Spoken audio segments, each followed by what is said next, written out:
Hi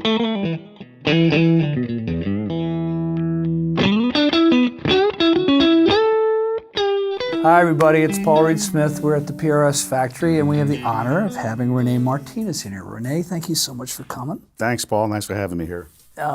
Look, when we decided to design and work with John Mayer on this Silver Sky model, when we were close to getting it done, I had asked John, could we get Rene to come here and talk about the guitar from a tech point of view? Because to me, there are so many things that you have to make sure are right when he's on stage, otherwise he's got a real problem. It's got to stay in tune, it's got to play in tune, it's got to have good signal noise ratio, it's got to not buzz, the pickups have to work, the jack has to work, the jack plate's got to work, everything about this guitar has got to work. And you've been working on these 3 pickup bolt-on neck guitars your whole career, and I wanted to try to talk to you and have you talk to everybody about what it is about this that you like, what you don't like, whatever it is there is. And I remember that we just get started, something about this jack plate tickled your fancy, and what the hell was that about? Oh man, I tell you, when I first saw this, it's like, look at this, dude. This is awesome. Why? You know, because it's just cool. It's got this bubble on it and everything. And then the other thing, after you look at it, you know, cosmetically, you can get this guy out so much easier, you know? But that starts it off right there. So what about the guitar works for you? What about the guitar doesn't work for you? What about this thing, this Silver Sky? Did you notice that you were the first one to hand these guitars to John on tour for him to play live, and nobody had ever seen him before. What did you think? Well, the first thing I thought about was how it felt. And that's number one. It's got to feel right. It's got to feel good and putting it on with the strap and holding it in your hand. And this one here in particular, the neck on it has got to feel good. It just can't feel, you know, okay. No, it's got to feel good. And it feels good all the way up and down. I can say a word like it feels, this is the best feeling guitar, but that to me is just another kind of word. Good is the better word to use. It just feels good everywhere. Well, we tried to make it feel like the same neck over the whole thing. And exactly. We split the difference between what a 63 and a 64 carve was, and I think we got that. I think so. Yeah. And more so than that, you got it the way that he likes it. That's the important thing. If he likes it, then the guitar player is going to be playing the guitar. Oh, fair enough. It's going to be fun to play. It's not going to be like, okay, now I got to learn how to play this guitar. Okay. Yeah. This is not the case here. The neck feels good, and then this feels good. This actual bending of the string. To me, that's how it is. Because when I do John's guitars, it's a matter of playing it. I got to play it in order for it to sound good to me, so that I can say, okay, go for it. You know? Okay, so you know the early prototypes that you had out had flatter radiuses. They were like 8.5, and then we went to 8.25, and finally we got it all the way to 7.25, which was the radius he was comfortable with. Right. And my experience of those is that when you bend a string and the action's too low, it'll buzz out. But this one somehow, with the frets being as level as is not having that problem. You haven't had any problems with it buzzing out? No problem at all. And John likes a fairly low action. And it would only be numbers to tell you as to what that really is. Yeah, well, he does like low action. But he does like low action. But now, and you've taught him this too. You know, you taught him how to look at and feel in the gauge of it. You know, and that's what I use. I use a gauge to measure the heights of it. And if you have it there, then this thing here go everywhere. He would call me up and go, okay, I got a ruler marked off in 30 seconds an inch. How do I adjust the truss rod? How do I do this? And try to guide him through the whole thing. What about the pickups, Rene? What was your experience of those? Well, that's the thing. They got to sound good to the ear. They got to sound relative to a single coil that you're used to playing with. And if you can do that, then everything becomes nothing. Again, I got to say the word, it becomes fun. And when it's fun to play, then it's got the tonality of it.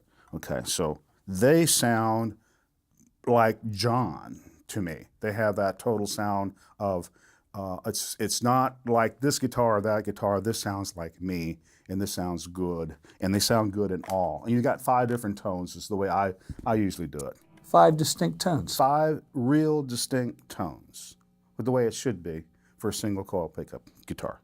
That's what I like about these pickups, is that they work, and they work according to what he likes to do, what he sounds like, and it's unique.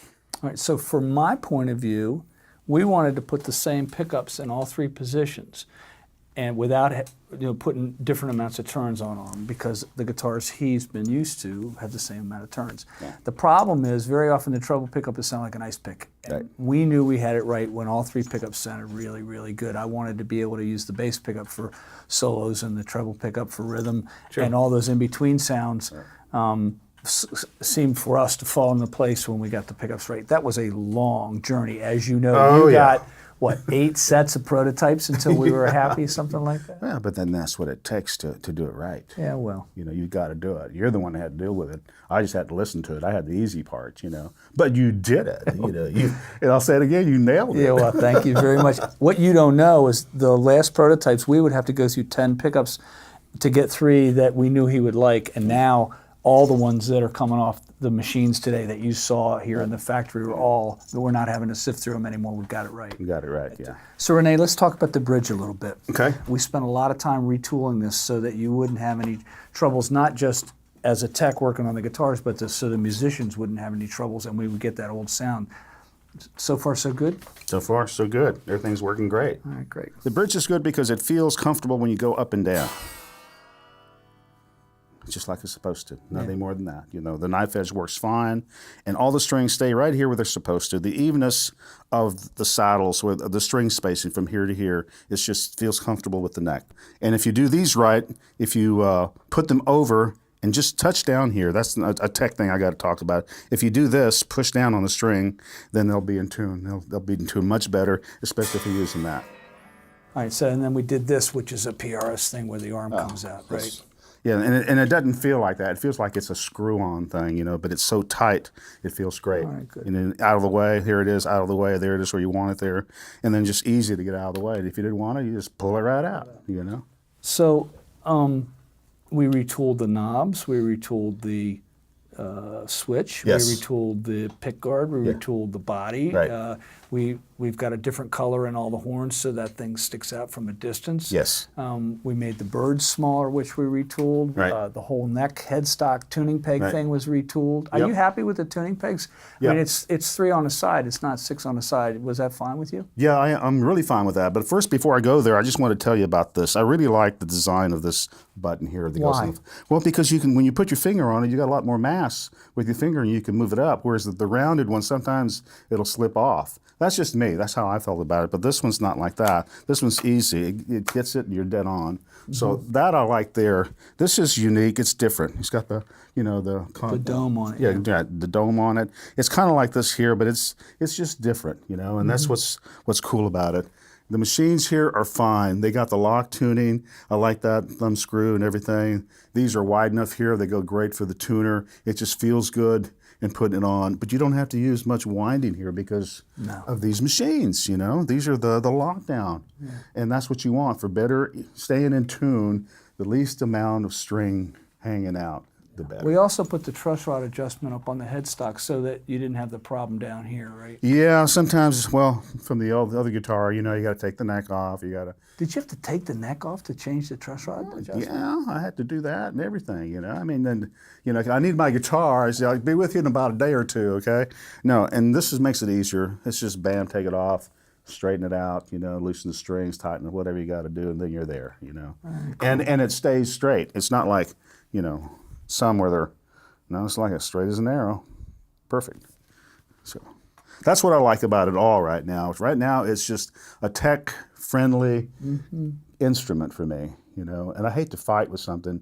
If it works, then we can get the guy up and going and running, and Well, the last thing you want him to do is to wave the guitar off in the middle of the tune. It's not going to work, right? yeah, exactly. So, Paul, where did the headstock shape come from? Good. 50 redraws. You saw us go through that process. There were so many different headstock shapes. We hired professional companies to take shots at it. We took shots at it, and we finally ended up with that one because it had the thing here to get out of the way of his hand, and it also had the stay in tune thing that PRS has had, and it also has our scoop on it, and it's a little different but the same. It took a long, as you know, you watched that whole process, that took a long time, and there were some fairly good ones. There were some ugly attempts, and we ended up with that one. I ended up with this one here. Looks Are great. you okay with it?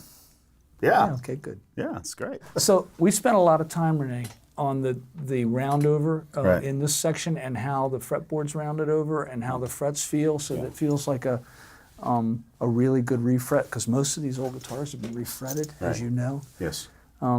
Is that all good as well?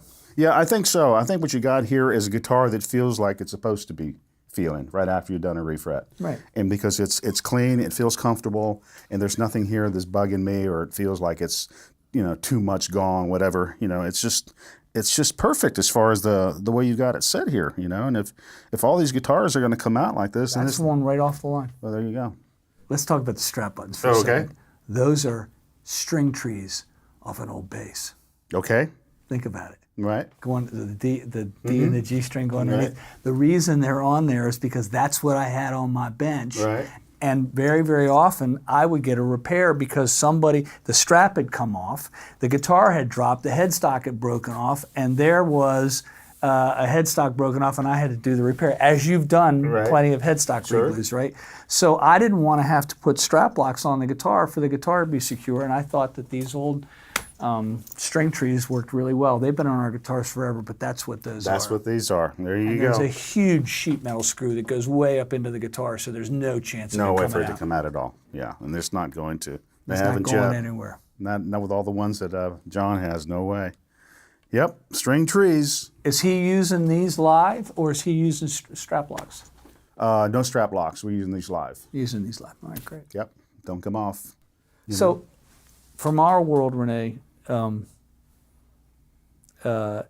we see guitars as lack of problems. If you've got everything on the guitar right, but the third fret's in the wrong place, you got a problem, You got a right? problem. If the guitar's all right except the fret edges are too sharp, you got a problem. If everything's great but the middle pickup doesn't sound good, you got a problem. To us, it's about making sure every single little part is okay. Right. And John's meticulousness and your meticulousness about making sure we get all these details right has been challenging, but very, very, I learned so much doing this.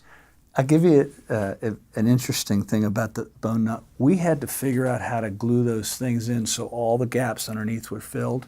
And we finally decided to use hide glue because we had enough setup time to get it up in the place. And if we didn't super glue it in, which we usually use on the other stuff, Right. there was no chance if somebody needed to change the nut of the piece on the back snapping out, which happens. Right. And so that thing's put in with hide glue, and it gets crystalline and it holds really well. I mean, those little kind of details make a difference to us. But Super detail. See, I didn't know that. Yeah.